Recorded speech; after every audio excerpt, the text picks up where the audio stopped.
आपण हे दृश्य पाहतो। या ठिकाणी मुख्यमंत्री आता थोड्याच वेळात या ठिकाणी आता विद्यार्थ्यांसोबत संवाद साधणार आहेत। भाजपाचा हे यूथ कनेक्ट हा कार्यक्रम आपण पाहतोय। मुख्यमंत्री देवेंद्र फडणवीस या ठिकाणी जवळपास 7500 विद्यार्थ्यांसोबत या ठिकाणी हा संवाद या ठिकाणी ते साधणार आहेत। मुंबई पालिकेच्या पार्श्वभूमीवर हा कार्यक्रम यूथ कनेक्ट कार्यक्रम हा संवाद आपण पाहतोय।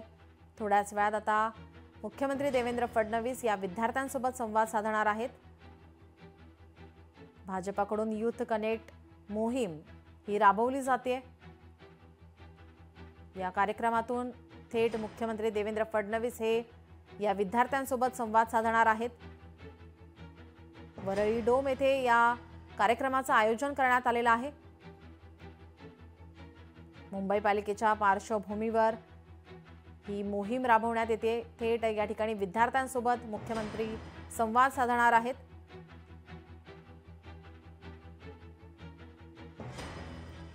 महाविद्यालयीन विद्यार्थी या ठिकाणी मोठ्या संख्येने उपस्थित आपण हे दृश्य पाहतोय। जवळपास 7500 विद्यार्थी या ठिकाणी उपस्थित आहेत आणि मुख्यमंत्री आता थोड्याच वेळात त्यांच्याशी संवाद साधणार आहेत।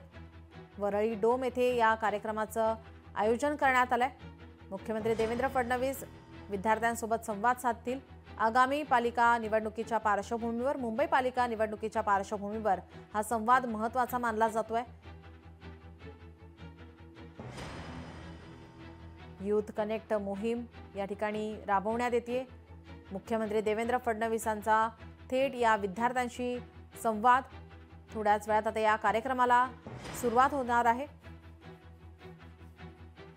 मुंबई पालिकेच्या पार्श्वभूमीवर यूथ कनेक्ट मोहीम ही राबवण्यात येते। मुंबई पालिकेच्या निवडणुकीच्या पार्श्वभूमीवर या ठिकाणी या कार्यक्रमाचं आयोजन महाविद्यालयातील विद्यार्थ्यांसोबत आता थोड्याच वेळात संवाद साधला जाईल।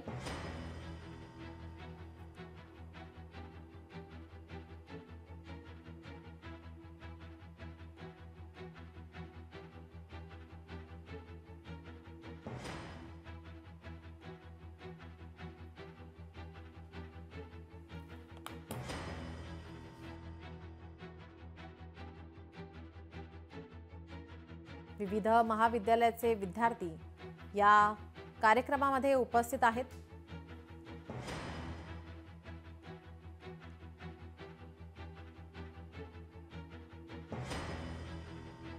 आताची युवा पिढी त्यांना काय वाटतं, राजकारणाबद्दल काय वाटतं, अनेक क्षेत्र आहेत त्या संदर्भात काय वाटतं, या सगळ्याच विषयी आज हा संवाद होतोय।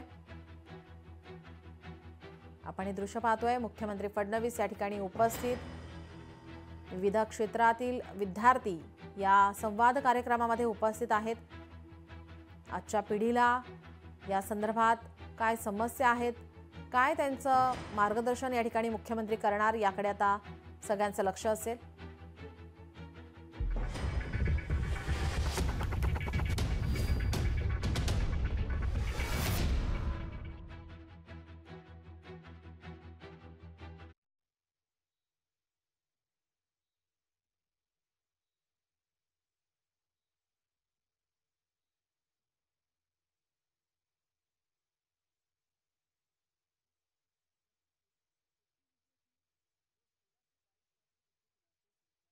I would like to clarify I'm 22 years old. But thank you for being a part of the program and thank you for agreeing to talk to young people. मुझे पता है that there is a lot that has happened since the first time I had invited you to an IMON conference. This was in 2015-16. आप नागपुर में आए थे sir.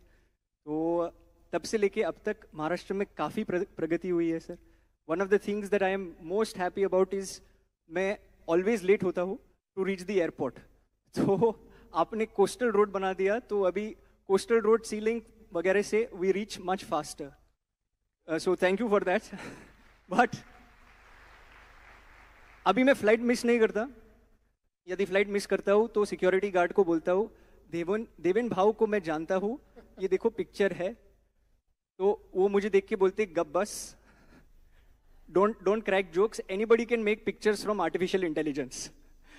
But sir, yet there is a long way to go when it comes to decongesting Bombay. Yet there are traffic jams that take place. Yet there is so much of difficulty in terms of movement in the city. यदि मुंबई को Berlin, Tokyo और Singapore से आगे लेके जाना है, like you've mentioned so many times, what is your vision in order to make that? सबसे पहले I would like to congratulate you for creating this beautiful platform, and you have been inspiring all the youth for such a long time, and the work you have done is incredible. So congratulations. Thank you, sir. And I have seen this journey. I have been part of it, and I think you have done really a wonderful thing. आपने जो अभी बात कही, मुझे ऐसा लगता है कि अभी किसी इंटरव्यू में मैंने कहा था कि मुंबई में अभी जो हुआ है ये तो सिर्फ ट्रेलर है, पिक्चर अभी बाकी है. In next 5 to 7 years we are going to transform Mumbai. और देखिए, ये केवल बोलने की बातें नहीं है. मैं जिस समय कोस्टल रोड की बात करता था, मैं अटल सेतु की बात करता था, मैं मेट्रो की बात करता था, तो कई लोग मुझे ट्रोल भी करते थे. हमारी विपक्षी पार्टियां भी उस समय विधानसभा में मेरा मखौल उड़ाती थी. लेकिन आज वो सारी चीजें हुई है.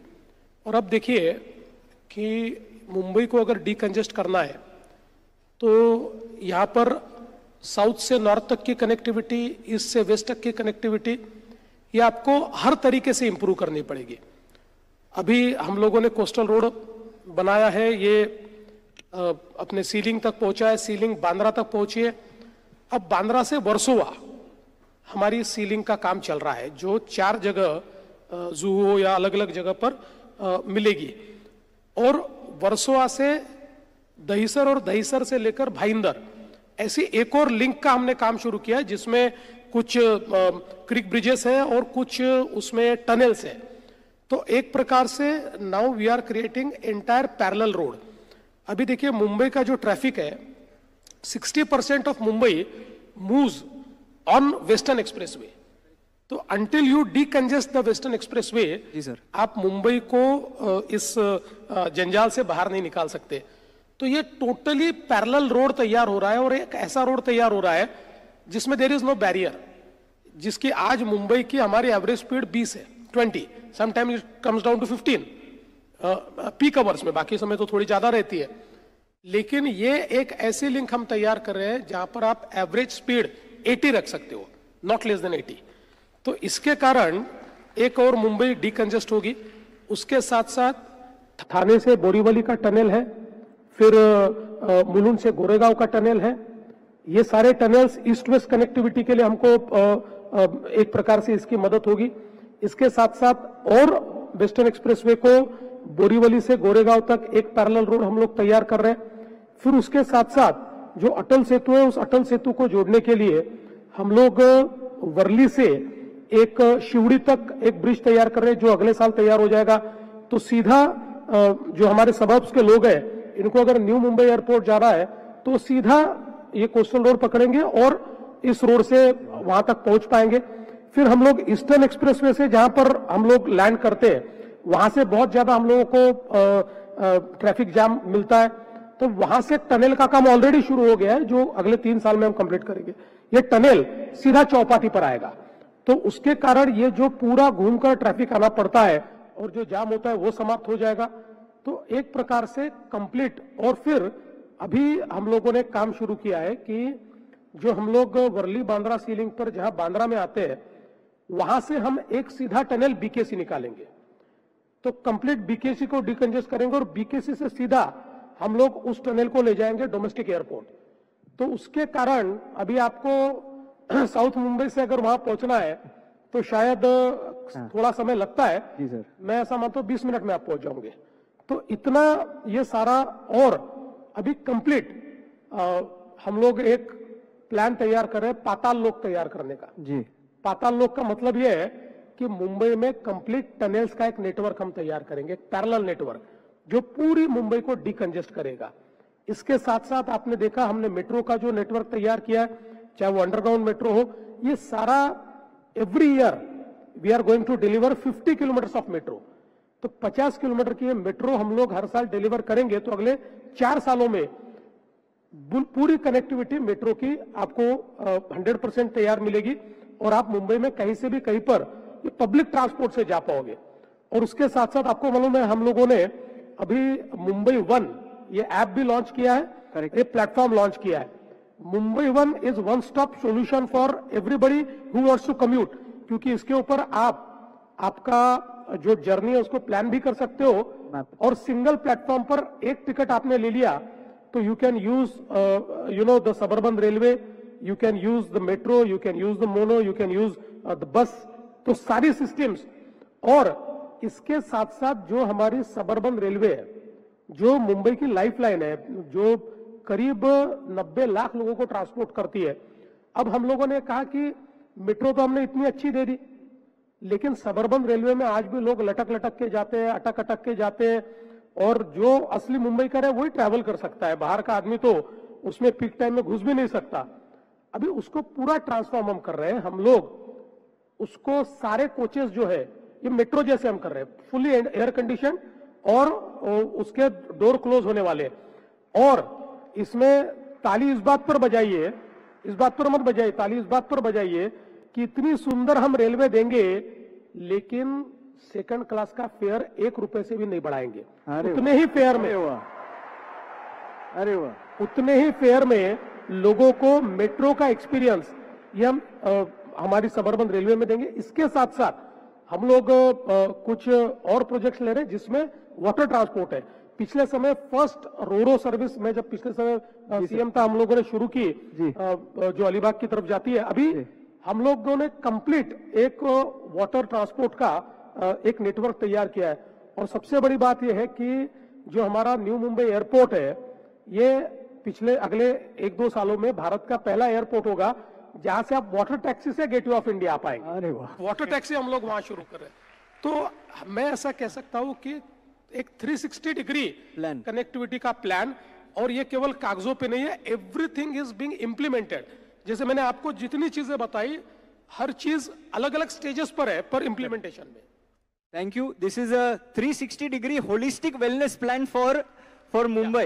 Yes. But sir, ये आपने जो सारी चीज बताई, अभी तो मतलब train travel will become easy for everybody who's from South Bombay. Yeah, absolutely. You are going to transform railways also in a way in and around Bombay, sir. एक चीज sir आपको पूछनी थी इसके बारे में, आपने ये सारे plan बताए, and I have seen and I keep saying this that my favorite chief minister, and I'm not saying it because he's in front of me, but I've said this on multiple occasions to people from the last 14 years, some now who are a part of government across parties, is my favorite chief minister is this man who's sitting out here. And the reason again, please don't clap on this, the reason again is because he does what he says. But sir, I want to ask you this, sir, आपने ये plan तो बहुत उम्दा बताया. By when can we hold you accountable saying ये तारीख तक sir ये सारी चीज हो जाएगी?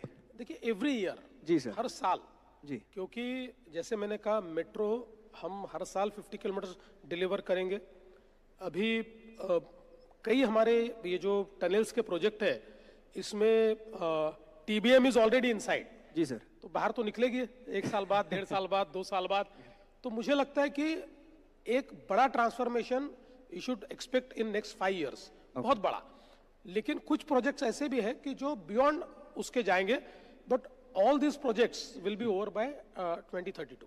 2032, yeah. All projects will be over. Yes, yes, yes. Sir, you will be yet in politics at I'm sure in different. I hope so. and sir, hopefully I will yet be looking 22. So I will yet call you again, sir, and then ask you, sir, 2032 में, sir, ये सारी चीज आपने promise की, and please if it is completed, sir, दूसरी चीज जो आपको पूछना चाहता था मैं, sir, is in regards to young people. Today Gen Z is in front of us, sir. तो Gen Z audience में sir, कई बार बातचीत जब frankly होती है, and sorry I know you are मुख्यमंत्री sir, but frankly आपसे बात करूँ, that कई बार लोग बोलते हैं saying that politicians are corrupt, Rishabh. You know, politicians are not red flags, they are red forests. See, they say that तो कई बार ऐसा perception बन जाता है, and sir perception इसलिए बनता है when we have a conversation is that sir BMC के last चुनाव में 216 लोग जो contest किए sir across अलग-अलग parties, they had criminal records. So Parliament also today 46% of the parliamentarians have criminal records, 27 are convicted criminals, sir. So kahin baar the perception that comes across because of all of this, which is that all politicians and young people, all politicians are corrupt, A, which I keep telling them that is not the case. There is an honest politician who's sitting in front of you. But B, that why should we be interested in politics if these are the people who govern us? ये प्रश्न उठता है sir, तो उस पे कोई भी democratic institution जो होती है is a reflection of the society, और डेमोक्रेटिक इंस्टीट्यूशन धीरे धीरे सोसाइटी को शेप भी करती है। तो आज हम लोग ये देखें तो हमारी चाहे वो पॉलिटिक्स हो या अलग अलग प्रकार की इंस्टीट्यूशंस हो, इसमें निश्चित रूप से हम लोगों को गलत लोग भी दिखते हैं। ऐसा नहीं मैं कहता कि सब अच्छे लोग हैं, गलत लोग हैं, कुछ क्रिमिनल्स भी है, कुछ करप्ट लोग भी है, लेकिन ऐसा कह देना कि ये पूरा सिस्टम खराब है, ये भी गलत है, क्योंकि ये सिस्टम अगर खराब होता तो इतनी तेजी से हमारा देश आगे नहीं जाता। और सबसे बड़ी बात यह है कि देश का सबसे बड़ा institution the union government of India पिछले 11 सालों में मोदी जी के नेतृत्व में इस यूनियन गवर्नमेंट पर करप्शन का एक भी आरोप नहीं लगाया, नॉट अ सिंगल, कोई नहीं लगा पाया। तो अगर हम चाहे तो उस प्रकार से चला सकते, ये चलता है। हाँ, लेकिन ये जरूर है कि आज भी नीचे के लेवल पर या स्टेट्स में कई बार करप्शन के मसले उठते हैं। दो चीजें होती है कि एक तो अगर कोई करप्शन का मामला होता है तो उस पर एक्शन लेने का आप काम करते हैं कि नहीं, मतलब वो आप में जज्बा है कि नहीं, ये बहुत महत्वपूर्ण होता है। तो मुझे लगता है कि हम लोगों ने निश्चित रूप से ये हमेशा दिखाया है, और मैं हमेशा लोगों को ये कहता हूँ जो भी डेमोक्रेसी में ये कहते हैं कि भाई हम लोग आप मतलब इतने करप्ट लोग हैं, इतने गलत लोग हैं, तो हम लोग क्यों डेमोक्रेसी में पार्टिसिपेट करें। तो मैं तो हमेशा कहता हूं कि अगर आप पार्टिसिपेट नहीं करोगे तो वही से लोग रहेंगे, लोग बदलेंगे ही नहीं। आपने लोग बदले, देखिए अल्टीमेटली जो हमारे देश में 2009 से 2014 तक एक करप्शन का एपिटोम हमने देखा, और उसके बाद लोगों ने बदला, लोगों ने मोदी जी को वोट दिया तो देश बदला ना, देश में बदलाव हमने देखा। मुझे ऐसा लगता है कि अल्टीमेटली आप उंगली दिखाकर कोई चीज बदल नहीं सकते, you have to be part of it, उसका पार्ट होने के बाद ही आप उसको बदल सकते हैं। तो इसलिए मैं कहता हूं कि जिसको लगता है मेरा देश अच्छा होना चाहिए, जिसको लगता है मेरे डेमोक्रेटिक इंस्टीट्यूशंस अच्छे होने चाहिए, जिसको लगता है मेरे पॉलिटिशियंस अच्छे होने चाहिए, उसने वोट करना चाहिए, उसने पॉलिटिक्स में आना चाहिए, उसने एवेड सिटीजन होना चाहिए।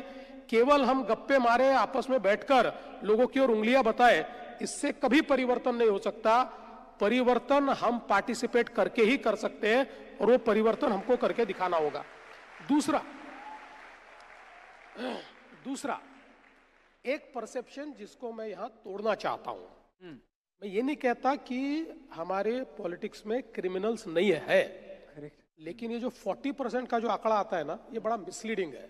इसका कारण यह है कि देखिए हमारी डेमोक्रेसी में अलग अलग प्रकार के आंदोलन होते हैं, और ये जो सारे आंदोलन होते हैं, इन आंदोलनों में कई बार हम रास्ता रोको करते हैं, कभी चक्का जाम करते हैं, कभी हम लोग कहीं बैठ जाते हैं तो अनलॉफुल असेंबली हो जाती है। ऐसे सारे जो आंदोलन होते हैं, इन आंदोलनों में जो हमारे ऊपर पुलिस को तो कार्रवाई करनी पड़ती है। अब अनलॉफुल असेंबली यानी चोरों की असेंबली भी अनलॉफुल होती है, और अच्छे लोग भी बिना परमिशन के अगर कोई एक आंदोलन कर दे तो वो भी अनलॉफुल असेंबली है। सो हमारे क्रिमिनल जस्टिस सिस्टम में there is no distinction between a political crime and a normal crime.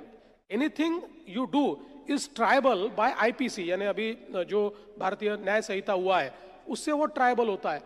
तो आप अगर, जैसे मैं आपको एक बड़ी मजे की बात बताता हूं कि क्योंकि हम लोग तो स्टूडेंट पॉलिटिक्स से आए, तो हर महीने आंदोलन करते थे, कभी हम लोग यूनिवर्सिटी में घेराव करते थे, कभी रास्ता रोको करते थे, बहुत उस समय करते थे, तो कई हमारे ऊपर केसेस थी। तो मुझे आज भी याद है कि 2016 में शायद एक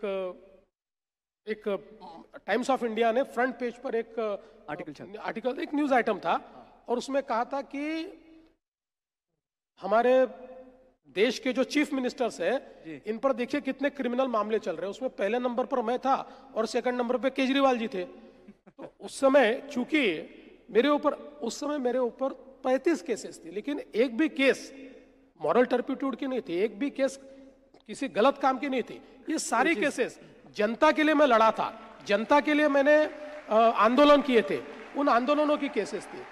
तो ये जो 40% आपको क्रिमिनल दिख रहे हैं ना, ये 40% में 10% लोग जरूर गलत है, पर 30% ये डेमोक्रेटिकली लोगों के लिए फाइट करते हुए उनके ऊपर केसेस लगी है। तो कई बार मैं भी जब पेपर में पढ़ता हूं तो मुझे भी थोड़ा अजीब लगता है कि भाई इस प्रकार से हमारी संसद को, क्योंकि मैं एक बात तो कह सकता हूं जी सर, चाहे वो संसद हो या महाराष्ट्र की असेंबली हो जी, इसका आज भी आप क्वालिटेटिवली अगर आप लोग इसमें जो काम चलता है, जी सर, देखिए हमको तो दिखाई पड़ता है जो उसमें गड़बड़ होती है, लोग नारेबाजी करते हैं, वो तो ठीक है, that is part of democracy. लेकिन जो क्वालिटेटिव काम इसमें होता है, जिस प्रकार के कानून यहाँ पर बनते हैं, उसमें जिस प्रकार की डिबेट्स होती है, मुझे लगता है अमेजिंग है, बहुत जबरदस्त है। वो कभी अगर कोई फॉलो करे तो मैं निश्चित रूप से मानता हूं कि हमारी संसद के लिए उनके मन में जो आदर की भावना है वो बढ़ेगी। एब्सोल्युटली, आदर की भावना बढ़ेगी और वही प्रयास है सर, आयमन का भी वही प्रयास है। उसके लिए आप देखते हैं कितने लोग आगे जाके they join politics sir. But I am glad you clarified जो आपने बताया। That is why I did mention, sir, there are 27 convicted. But there are 46% who are accused. But sir, I'm glad you mentioned all of these things.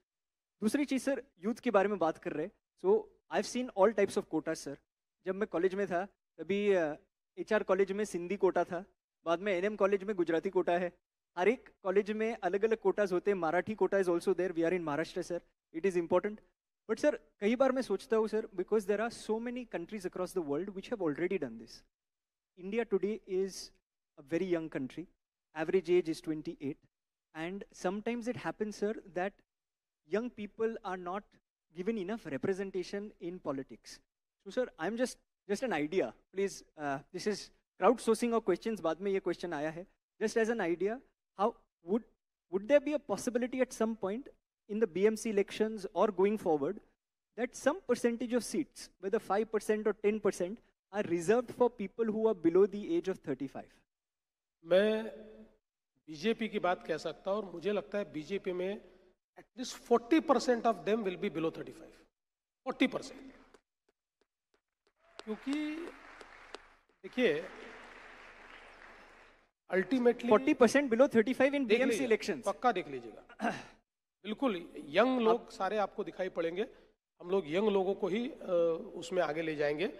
और actually मैं ऐसा मानता हूं कि ये प्रोसेस है। देखिए जैसे एक समय ऐसा था कि हमारे देश की पॉलिटिक्स में देश के यंग लीडर्स कौन हुआ करते थे? प्रमोद महाजन जी थे, राजेश पायलट जी थे, माधवराव सिंधिया जी थे। They were young Turks, and when they were young Turks of Indian politics they were 60 already. वो 60 साल के थे उस समय, लेकिन दे रिप्रेजेंटेड द यूथ। तो अब धीरे धीरे वो सारी चीजें बदलती जा रही है। अब यूथ की परिभाषा भी पॉलिटिक्स में बदली है। पहले लोग ये कहते थे कि भाई पॉलिटिक्स में तो 45 के बाद तो सोचना चाहिए आपने चुनाव लड़ने का, उससे पहले चुनाव लड़ने का सोचते क्यों है? आज आप अगर देखेंगे तो हमारी असेंबली में बीजेपी के जो हमारे सारे एमएलएज है, इसमें वी हैव 137 एमएलएज। जी सर। इसमें से मैं ऐसा मानता हूँ कम से कम 30 से 32 लोग ऐसे हैं कि जो 35 के नीचे या 35, 36, 37 इस रेंज में है। तो ये already it is coming down लोगों को, क्योंकि अल्टीमेटली जब इट्स अ यूथफुल कंट्री और जहां एवरेज एज 27 है, राइट सर, तो लोग कनेक्ट होते हैं। एक्सीलेंट। और कनेक्ट होने के बाद उनको वोट भी लोग करते हैं। तो मुझे लगता है कि ये हम करेंगे। आई एम एक्साइटेड ये सुन के। Are you guys excited? you'll have politicians in the audience, you'll have politicians on this side who will be essentially your seniors from school and college, and यही तो चीज चाहिए sir. I'm so glad that you mentioned this. Amit Satam sir is sitting also in the first row, president of BJP. Sir, he also represents youth. I know sir. We are going to follow up with you sir now on this promise of 40% below the age of 35. But sir, the other question about young people, कई बार राजनीति में चले जाते हम लोग तो बोलते read everyone, that please read Hedgewar ji, read Gandhi ji, read all sorts of books. Sir, वो लोग जब राजनीति में चले जाते हैं या फिर बाहर से भी देखते हैं, तो they become passionate about ideology. That and there are so many people who join the Sangh also in a way after being in the organisation. But sir, कई बार ऐसे हो जाता है कि when they see politics, they see people who are not ideologically together. And this we saw also, sir, in Maharashtra as well, sir, that जो लोग ideologically साथ में नहीं है, वो लोग साथ में आ जाते हैं. तो वो लोग बाद में निराश होके, मतलब they are saying that, but why did this happen? तो आपका क्या कहना है उसके बारे में, saying that what about turncoats and people who are from other ideologies who are being taken along? नहीं, मुझे ऐसा लगता है कि डेमोक्रेसी दो तरीके से चलती है जी. एक डेमोक्रेसी आइडियोलॉजी से चलती है जी. और दूसरी डेमोक्रेसी नंबर से भी चलती है. Hmm. So you know you can not propagate ideology without numbers. जिसके पास नंबर ही नहीं है वो क्या आइडियोलॉजी प्रोपोगेट करेगा. अभी प्रशांत किशोर जी एक बहुत अच्छे सेफोलॉजिस्ट है, करेक्ट, बहुत अच्छे स्ट्रैटेजिस्ट है, मैंने उनका काम करीब से देखा है. उन्होंने एक बिहार में बहुत बड़ी आइडियोलॉजी की बात कही, बिहार बदलने की बात कही, पर उनकी सीटें ही नहीं आई, तो आप कैसे बदलोगे.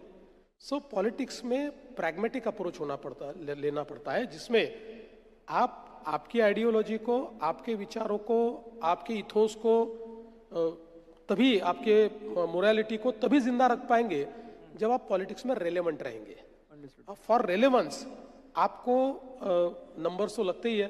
तो इसलिए मैं ऐसा कहता हूं कि ये कई बार होता है कि लोग इस पार्टी से उस पार्टी में चले जाते हैं. कई गठबंधन ऐसे होते हैं कि जिनमें दो पार्टियां ऐसी होती है कि जिनकी आइडियोलॉजी मैच नहीं करती. जी सर. लेकिन कई बार डेमोक्रेसी की ब्यूटी ये भी है ना कि हमारी आइडियोलॉजीज भले ही मैच न करे, लेकिन कुछ कॉमन मिनिमम चीजों पर हम साथ में आके सरकार चला सकते हैं. करेक्ट. हर चीज में तो हम लोगों को आइडियोलॉजी की आवश्यकता नहीं पड़ती. आइडियोलॉजी ये तो मुझे ऐसा लगता है कि इट इज अल्टीमेट गोल.